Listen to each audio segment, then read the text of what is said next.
Assalamualaikum warahmatullahi wabarakatuh. Halo sahabat Bawaslu, selamat datang di Posisi Podcast Literasi Demokrasi. Oke, bersama saya Marfatin Solihah selaku staf pelaksana di Bawaslu Kabupaten Sragen yang akan memandu podcast kita kali ini. Sebelumnya saya hendak mengucapkan minal aizin wal faizin, mohon maaf lahir dan batin kepada sahabat Bawaslu semua yang beragama Islam. Semoga keberkahan puasa menyertai kita semuanya. Amin. Oke, Posisi Podcast Literasi Demokrasi adalah podcast Bawaslu Kabupaten Sragen yang bisa dijadikan literatur demokrasi, yang mana bisa menambahkan pengetahuan dan informasi kita mengenai demokrasi, khususnya mengenai kepemiluan. Pemilu merupakan ajang demokrasi dalam memilih wakil rakyat yang terselenggara secara langsung, jujur, dan adil. Yang semuanya merupakan adalah syarat mutlak untuk lahirnya wakil rakyat yang berkualitas, berkompeten, dapat dipercaya, dan dapat menjalankan fungsi kelembagaan legislatif secara optimal. Yang dimana penyelenggaraan pemilu tidak lepas dari sengketa. Sengketa adalah sesuatu yang tidak bisa dihindari dan tidak bisa dielakkan. Sengketa merupakan perbedaan penafsiran atau perbedaan pendapat yang terjadi antar peserta pemilu, bisa juga terjadi antar peserta dengan penyelenggara pemilu. Sedangkan keadilan pada hakikatnya ialah perilaku adil dan tindakan yang adil. Lalu bagaimana sengketa dalam konsep keadilan pemilu? Untuk menjawab semuanya, kita telah menghadirkan narasumber kita lagi dan lagi, yaitu Bapak Ketua Bawaslu Kabupaten Sragen sekaligus Koordinat Penyelesaian Sengketa Bawaslu Kabupaten Sragen, yaitu Bapak Dwi Budi Prasetya. Halo Bapak. Ya, halo Mbak Marwa. Ya, Selamat siang. Ya, kabarnya bagaimana Bapak? Alhamdulillah baik. Saya lepas maskernya ya. Oh iya, monggo. Ya. Pada kesempatan siang hari ini kami sampaikan selamat merayakan Hari Raya Idul Fitri. Mumpung masih bulan Syawal ya Pak, iya. Kami mohon maaf lahir dan batin apabila selama berinteraksi ataupun berkomunikasi ada kesalahan, ada khilaf dari kami. Minal aidin wal faizin, mohon maaf lahir dan batin. Iya, Mbak Marwah kabar baik ya Mbak? Alhamdulillah Bapak. Oke Bapak, tema kita kan mengenai sengketa dalam konsep keadilan pemilu. Ya. Untuk pengertian keadilan pemilunya itu seperti apa sih Bapak? Iya, keadilan pemilu atau biasa kita sebut dengan electoral justice ya Mbak ya, yaitu memastikan bahwa penyelenggaraan pemilu itu sesuai dengan ketentuan hukum, ada regulasi, ada undang-undang, ada konstitusi, dan mungkin ada semacam kerjasama internasional ataupun yang lain. Nah ini harus ditepati bahwa sebuah upaya untuk melindungi setiap warga harus dijaga dan dilayani karena mereka menggunakan hak pilihnya. Nah ini kan sebuah upaya memberikan keyakinan kepada orang jika hak pilih mereka dilanggar, mereka dapat membuat semacam pengaduan, semua pengaduan, terus mendapatkan kejelasan dan menerima apabila ada hasil persidangan. Nah ini apabila ada hasil persidangan harus bisa menerima. Ini sesuai dengan ketentuan undang-undangnya seperti itu, Mbak. Ya. Jadi memang keadilan pemilu itu penyelenggaraan pemilu yang memang sudah sesuai dengan regulasi dan peraturan yang ada, apalagi untuk melindungi hak-hak warga negara Indonesia, gitu ya Bapak. Untuk asas kepastian hukumnya itu Bapak, apakah dalam pelaksanaan pemilu kepastian hukumnya itu sudah terpenuhi? Kepastian hukum, ya jadi ada 3 kepastian hukum ya Mbak ya. Yang pertama adalah tersedianya mekanisme penyelesaian sengketa, lalu tersedianya penanganan pelanggaran, lalu tersedianya metode kepastian hukum atau tata cara kepastian hukum.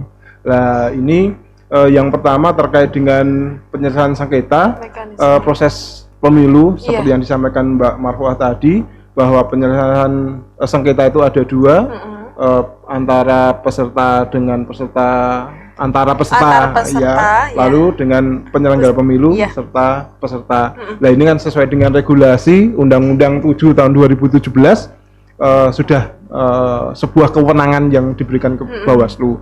Lalu terkait dengan tersedianya proses penanganan pelanggaran itu sudah ada Perbawaslunya.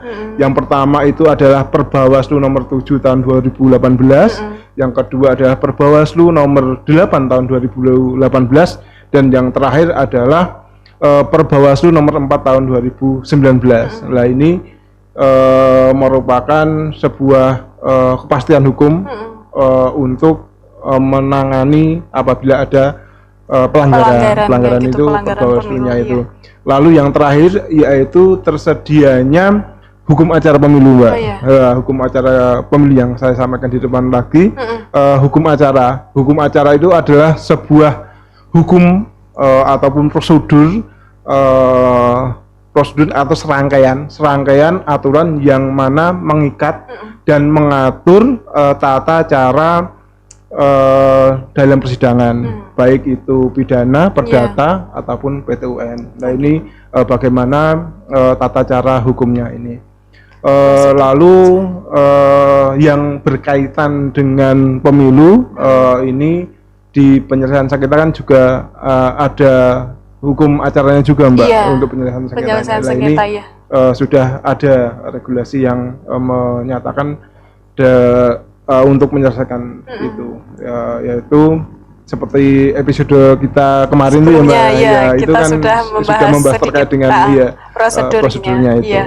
Oh gitu nggih Bapak. Jadi kesetaraan dalam pemilu itu semua elemen terlibat dan dalam penyelenggaraannya pun setara gitu nggih Pak nggih. Iya, benar sekali. Untuk pertanyaan selanjutnya Bapak, apakah penyelenggara pemilu saat ini sudah bersikap profesional, imparsial, netral, Bapak? Oh iya, itu sebuah sikap yang harus dimiliki oleh penyelenggara pemilu ya, Mbak. Yang pertama adalah profesional, yaitu semua pekerjaan yang dilakukan oleh penyelenggara pemilu khususnya Bawaslu itu harus terukur dan harus sesuai dengan ketentuan undang-undang yang berlaku. Nah ini profesionalisme. Lalu terkait dengan imparsial, imparsial ini harus menyamakan bahwa seluruh peserta pemilu, baik partai baru, partai lama, partai yang punya kursi, partai yang tidak punya kursi, ini harus diperlakukan sama rata, jangan sampai berpihak kepada salah satu partai, seperti itu. Lalu yang terakhir terkait dengan netral. Nah, ini netral ini harus tetap dimiliki dan itu kuat, harus dipegang teguh oleh penyelenggara pemilu, yaitu netralitas. Netralitas ini tidak hanya ditunjukkan dalam hal ketika dia menyelenggarakan pemilu, tetapi mulai dari sikap, lalu ucapan, tindak tanduk dari penyelenggara pemilu ini harus tetap harus bersikap netral. Jadi benar-benar dibawa sampai ke rumah pun dari sikap, tanda tanduk dan apapun itu harus netral gitu nggih Bapak. Iya, termasuk tidak hanya pada saat ngobrol-ngobrol sama gitu, tetangga, teman-teman itu kan jangan sampai terlihat kita memihak gitu, itu harus dimiliki oleh jadi benar-benar netral dan profesional gitu nggih. Iya. Mungkin ada tambahan lagi mengenai itu? Sudah. Iya, netral. Untuk apakah dalam hal kontestasi pemilu ini Bapak sudah bebas dan adilkah gitu? Nggih, selama ini berjalan di Indonesia kayak gitu.